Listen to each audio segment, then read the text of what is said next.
गंगा जी देख रहे हैं ये आकाश गंगा है और ये कुछ स्वदेशी और विदेशी पर्यटक यहाँ पर आए हुए हैं और आ रहे हैं। कुछ आकर के इस प्रकार से टेंट यहाँ पर लगा के रहते हैं। और सामने एक देख रहे हैं वहाँ पर एक गुफा भी है कि एक माता जी वहाँ पर वर्षों से तपस्या करके यहाँ से गई हैं। खैर अभी वो सारे शायद शरीर में नहीं है। और इस सामने देखिए पूरा भगीरथी पीक और बहुत सारे हैं। इनके नाम क्या मैं आपको गिनाऊं, ये पूरा ही देवात्मा हिमालय है। पंडित श्री राम शर्मा जी किताबों में आपने जो सुना है पढ़ा है। तो आइए हम कुछ उन गुफाओं में उन स्थानों पर लेकर चलेंगे जहाँ पर आप भी देख करके आनंदित होंगे और अपने मन को आह्लादित करेंगे। कुछ गुफाओं के दर्शन की श्रृंखला में अभी जैसे एक महाराज जी से हमने बात की है और यह बंगाली माई की गुफा है। कई साल तक यहाँ संत भी रहे हैं, तपस्या साधना किए हैं, लेकिन अभी इस समय कोई नहीं है। और आगे एक जो प्रसिद्ध गुफा है सुभद्रा माता जी की, तपोवनी माता जी के नाम से जो प्रसिद्ध है, जो वर्षों वर्षों तक महिला शरीर में पहली बार इतना लंबा अंतराल वो रहे हैं और लगभग 9 से 10 वर्ष यहाँ पर रहे। फिर यहाँ से ही ऊपर ऊपर की ओर आगे बढ़ते गए। तो ऐसे दुर्गम स्थानों में दिव्य मूर्तियों ने अपनी साधना करके आगे जीवन को बढ़ाया है। तो अभी हम सब महात्मा मित्र जो तपोवन में भी रहते हैं, गंगोत्री में भी रहते हैं, जो हमारे साथ आए हैं, अभी हम सुभद्रा माता जी की जो गुफा है, कुटिया है तपोवन में, उसका हम आप लोगों को दर्शन कराते हैं।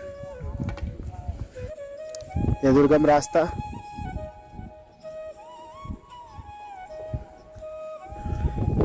यह हिमालय की सुंदर सुंदर वादियां,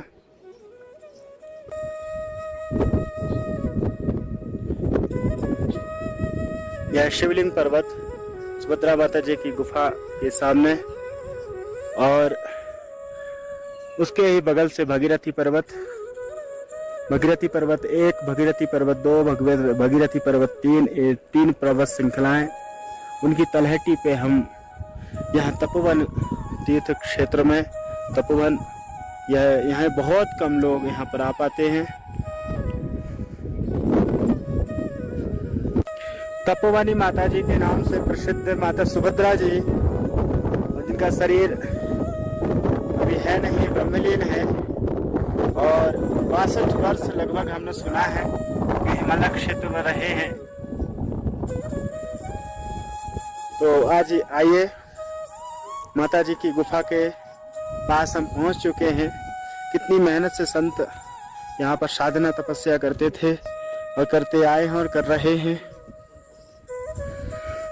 तो ये महाराज जी ने अभी सुभद्रा माता जी के दर्शन किए हैं, क्योंकि काफी लंबे अंतराल से, काफी लंबे समय से महाराज जी यहाँ पर रह रहे हैं तपोवन में। तो ये गुफा है। तो महाराज जी बताएंगे, विजय महाराज जी हैं, तपोवन के संत हैं, तो बताएंगे सुभद्रा माता जी यहाँ पर कब तक रहे महाराज जी। और 1986 में आई थी और उनका 12 बरस का संकल्प था रहने का, लेकिन उनका अचानक शरीर अस्वस्थ हो गया था, हार्ट में पानी जम गए थे, तो उनको यहाँ से जाना पड़ा।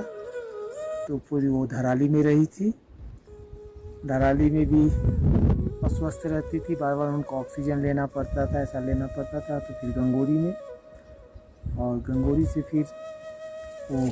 महाराज जी एक बात और पूछता हूँ, आपका भी अनुभव होगा, ऐसे पुरुष शरीर में थोड़ा सा सामर्थ्यवान होता है, मजबूत होता है, ऐसे बोलते हैं सुनते हैं, लेकिन ऐसा आजकल नहीं है।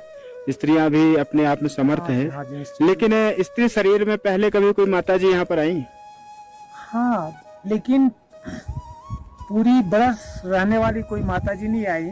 अभी भी आती हैं, 2-3 माताएं जी यहाँ पर आती हैं जो कि 60 बरस से ऊपर की हैं।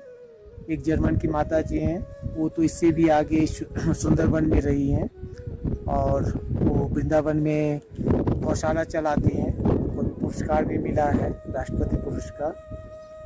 और कई कैसे माताएं जी आती हैं कि जा करके जो साधना के लिए ही उद्देश्य आती है और साधना करती है। तो इसमें देखिए साधना में ऐसा पुरुष शरीर और स्त्री शरीर बहुत नहीं रहता है मैंने, हाँ लेकिन थोड़ी अभ्यास। सुभद्रा माता जी शीतकालीन क्षेत्र से नहीं थी, वो दक्षिण भारत से थी जहाँ पे कि उतना शीत नहीं होता है और वो हट करके रह गई थी, इतना ही अंतर है।